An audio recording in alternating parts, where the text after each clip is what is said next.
On today's show, Ricky Rubio is stepping away from the Cavs for his mental health. What it means for him, what it means for the Cavs. We're going to dive into that all on today's episode of Locked On Cavs. You are Locked On Cavs, your daily Cleveland Cavaliers podcast.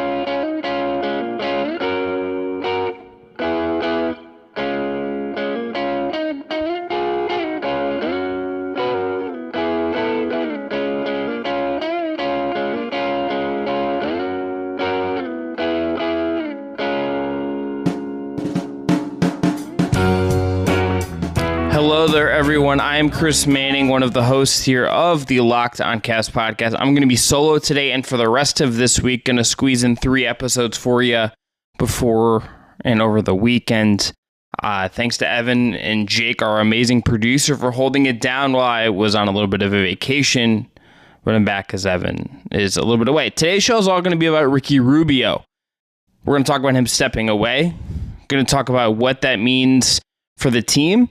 And who could step up if he does miss part of next season at the very least?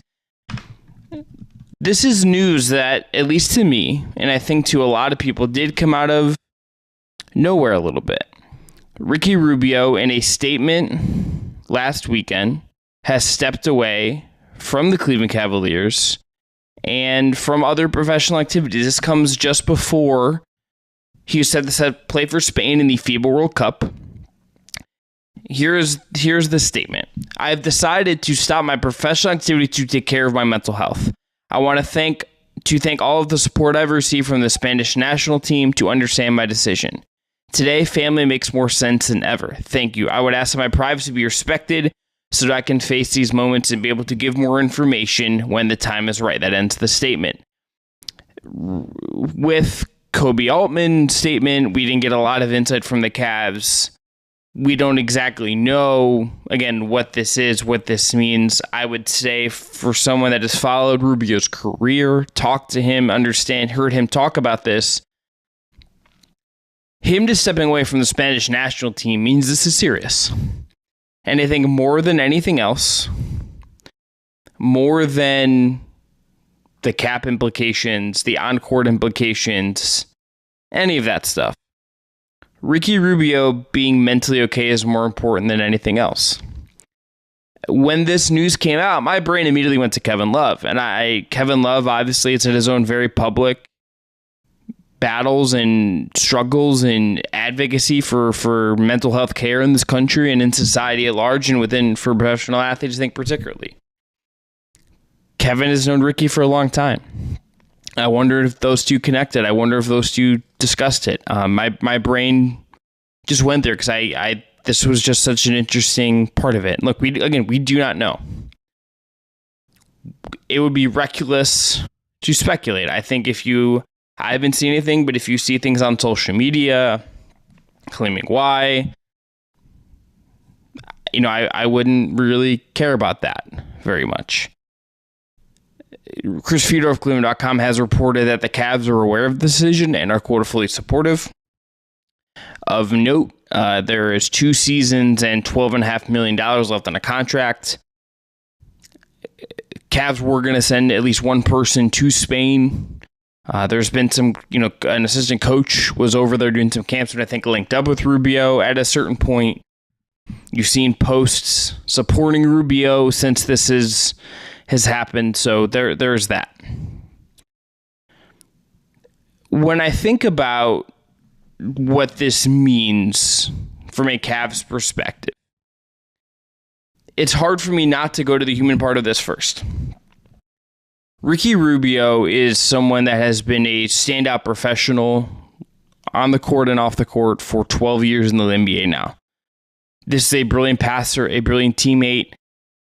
He was so incredibly fun and important and impactful in a really positive way for the Cavs before he tore that ACL, the second one in that knee.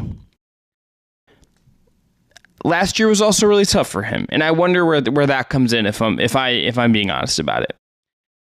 In late April, when the season was getting done, Kobe Altman talked about how coming off of an ACL, you're not at the same capacity when he was 12 months.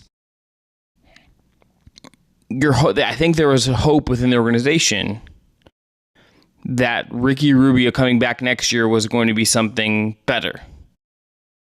That it wasn't the same guy that from last year, that you were going to get an improvement in year 2 with FIBA to kind of build into the season. That wasn't a lock, but I think that was the hope. And I wonder for him, as someone who has played at a really high level, who has a high standard for himself, who has the pressure, I think, of playing for his nation, a team that has, hopes of winning the World Cup. He was the MVP of the last World Cup in 2019. Spain is number 1, in the world right now, ahead of the U.S.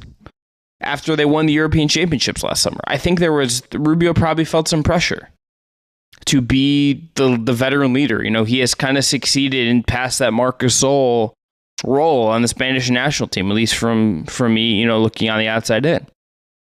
I think there's just a lot here that we don't know yet. And I think last year, probably not going the way he wanted, him not being quite right physically, you could just tell he wasn't. I'm sure that is weighed on him. What he is going through is bigger than basketball, ultimately. What he is going through matters more for him and his family and his life beyond basketball more than anything else, and wins and losses. Later on the show, in segments 2 and 3, we're going to talk about where Rubio is at and what this means for the Cavs and who could step up. Is there someone that could fill a void here and get a chance to blossom in Rubio's wake? But again, we don't know if he's going to be back in a month. I don't know if this is something where he is at training camp in September. We don't know yet. None of what we understand right now can tell us when Rubio is going to be back, what it looks like when he's back, if just anything about this. All we know is that Rubio's away right now, and you hope that he's okay. That matters more to me, in my opinion, than anything else that possibly could come up during this conversation. For Ricky Rubio to step away from the Spanish national team, to perhaps forego some NBA basketball this season, when he's closer to the end than the beginning, that should tell you something. For him to do that, for him to step away in that way, to hit pause on his career in this way, that should tell you something about what is going on here. And I think more than anything else, it is important in the situation to have empathy for Ricky, to have empathy for his family, and to not look at this as you're mad about a guy in your favorite team not playing. This is one of those things that is actually bigger than basketball. And I'm sure, and I think I would guarantee it, that there's someone out there in Cleveland and the other places he's played in the United States, back home in Spain, that looks at this and says, if Ricky Rubio can discuss his mental health and know how it's impacting him, and perhaps he'll offer more insight in the future if he chooses to. He obviously is not obligated to in any way. That will have a positive impact too. This is truly one of those things that it's a cliche, but this is bigger than basketball, and best wishes to Ricky and his entire family. There's no good way to segue off of that, but after this, we are going to talk about where Rubio's at in his career, where he was going to be headed into next season, and could be, if he does happen to come back. So we'll talk about that coming up next. Today's episode is brought to you by FanDuel. Football season is about to kick off, and FanDuel is giving you the chance to win all season long. Because right now, when you bet on a Super Bowl winner, you can get bonus bets every time they win in the regular season. Just pick any team to win the Super Bowl, even the Cleveland Browns. That's right, even the Cleveland Browns. And you'll get bonus bets for every victory. You could use your bonus bets on spreads, player props, over-unders, and more. So you visit FanDuel.com/lockedon right now and start earning bonus bets with America's #1 sportsbook. That's FanDuel.com/lockedon. In my opinion, I would go with a really great NFL team. Pick the Chiefs. Pick one of the real Super Bowl contenders. Pick the Eagles. But if you're feeling frisky, you're feeling loyal to the city, you could go with the Browns too. And I think maybe you get some wins and some bonus bets out of that. So again, FanDuel.com/lockedon and start earning bonus bets with America's #1 sportsbook. That's FanDuel.com/locked. All right, we're back here on Locked On Cavs. I'm Chris Manning. Jake Stevens on production. Evan Dammerel off this week. Ricky Rubio in his career right now is in a real interesting place. In a basketball sense, based on what we saw last year, there's no denying that this was a question mark for Cleveland, that this was someone that we really needed to see if there was a rebound to come. This is someone who had played 33 games last year, played 17.2 minutes. His field goal percentage was lower than it's ever been after 2 other years of decline post his age 29 season a couple years ago. He didn't shoot the three particularly well last year, 25.6% after shooting a very good 33.9, at least for him the year before. Wasn't moving as well. Wasn't laterally just as quick. The size, which is such an advantage for him at the guard spot as a defender, was failing him a little bit. It wasn't enough for him to stay in front of guys, and I think that was really cutting off some of his impact.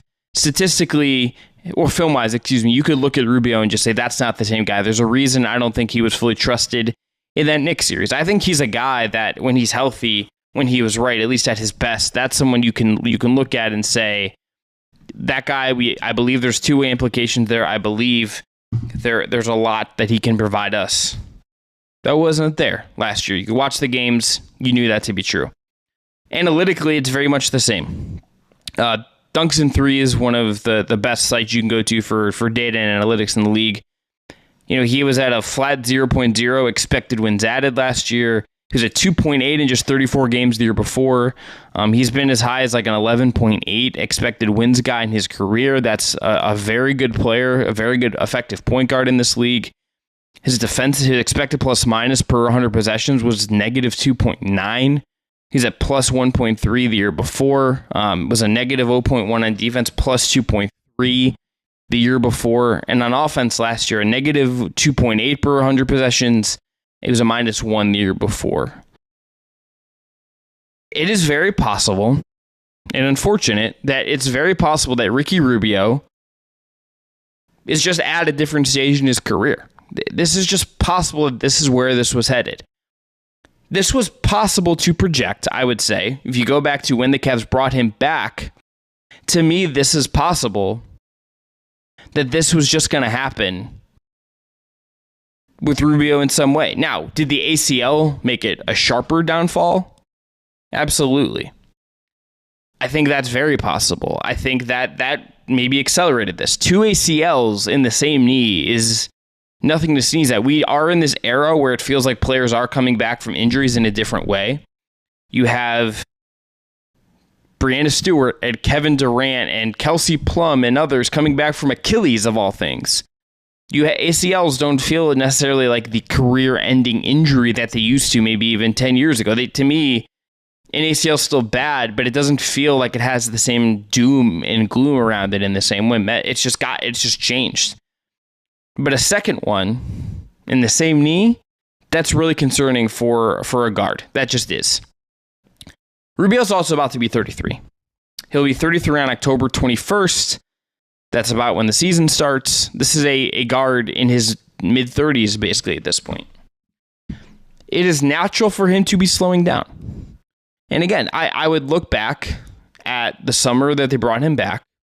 You could have even looked at it when he was playing out of his mind that half season before the ACL tear in New Orleans.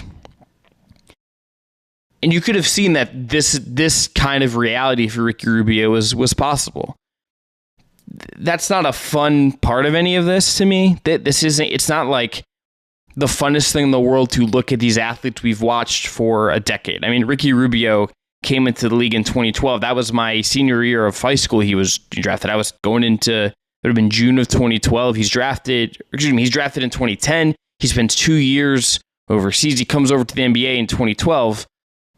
He's my freshman year of college is his rookie NBA season with the Timberwolves. Then he has this long career. He's been around and played through the league for over a decade as like in relation to me. It's like, okay, I go to college, I get a job, I become an adult, at least somewhat. Like you go through this phase of life, and Ricky is on that kind of same trajectory. It is one of those things where, for me, at 30, you look at someone like Rubio who's 33, and it's like, yeah, like this just happens.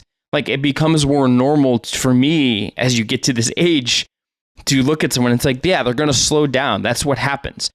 Guys in the NBA that are LeBron's age or 35, 36, 37 that get that far and play at this high level, that is exceedingly rare. It happens. Everyone slows down. Carmelo had this phase where he really slowed down, and Carmelo, was at another level of this. Kevin Love, we've seen him slow down. If you want a Cleveland example, this happens to everybody. Rubio is never going to be an exception to this. And if you wanted to say, okay, he's a guard, he's played a lot of minutes, he had the knee injury before this, and then he tears it again, it's like you could have seen a fall off coming. You absolutely could have. And if you told me that maybe like he would have got more had he not had the ACL money wise, and that's why you get him for $6 million at this point, I think you're probably right. I also think you could look at this and say, are you sure that for the length of this contract, that would have been there? And then last season happened. He comes back later than maybe I think he kind of hinted at maybe hoping to at Media Day. And he wasn't very good. Ricky Rubio was just not very good last year. He was a liability when you get to the playoffs and you look at any of the numbers. You look at his per game numbers. You look at the basic counting stats. You look at analytics. You look at on-off numbers. This was not an effective Ricky Rubio. This arguably, maybe except for his rookie year, was his worst NBA season. If you go to the advanced numbers on this and you just look at his value over replacement year over year, how does this sort? Last year was his lowest. His best season, 2015-16. His first Cleveland season, the 30-something games, he was, it's in his lower half, but a positive value over replacement season. Last year was the first time he goes below being an average player. His value replacement was negative 0.1. That's not drastic. That's not telling you this guy is entirely unplayable. This doesn't, that one number doesn't tell you, hey, this guy is entirely useless now. He's fallen off a cliff. But it was, to me, it felt like it was trending in that direction a little bit, right? We have, again, guys and women in the WNBA like Diana Taurasi playing into their late 30s, playing into their 40s, and playing at a decent level. But it's rare. And you could see some of the Rubio stuff getting to a spot where it was trending in that direction. Some of the other analytics beyond VORP paint a more drastic picture. We went through the dunks and threes one. You could look at BPM and, it was also offensive box plus minus and how that was by far the worst season of his career on offense from that one number. This is a really tricky spot. And for a guy at his age, I'm sure if that's hard. I don't think in sports media, I don't think in life, I don't think we always talk about it and kind enough to giving people grace as the age. Especially in this age of social media, we get in this world where you just go on Instagram, you go on Twitter, you go on X, you go on Threads, whatever, you make YouTube videos just saying this guy sucks, this guy's trash, get him off the court. There's no empathy and understanding that this is a human in front of us kind of fading away to some degree in real time. And I think that to some degree is part of the Rubio story here. I think he's headed towards this really tricky place. And the mental health thing is one thing. I think you have all the empathy in the world for that. But if you want to be pragmatic about this from a basketball sense, I think it's tough not to look at this and say, okay, this is the cliff for Ricky here. And that in its own right to me is very sad. All right, coming up next, we're going to talk about who could step up for Ricky, who has an opportunity to maybe fill some of his minutes, get a chance to shine in Rubio's absence. All right, we're back here. Last segment. The first name I want to hit on as far as who could step up in Rubio's absence, well, I guess we should say, it is again possible that Rubio does just come back and he plays. Maybe he's back at some, maybe he doesn't as on the active roster to start the season, but maybe he's around the team. I don't know. We, again, do not know. Kobe Altman's statement was like a line. Ricky's statement didn't really address anything specific. And again, they don't owe us that. I would say Ricky in particular doesn't owe anybody that. I'm sure internally they have different expectations and they just haven't, either leaked them or publicly disclosed them. That's just the reality of, I think, where the situation is at.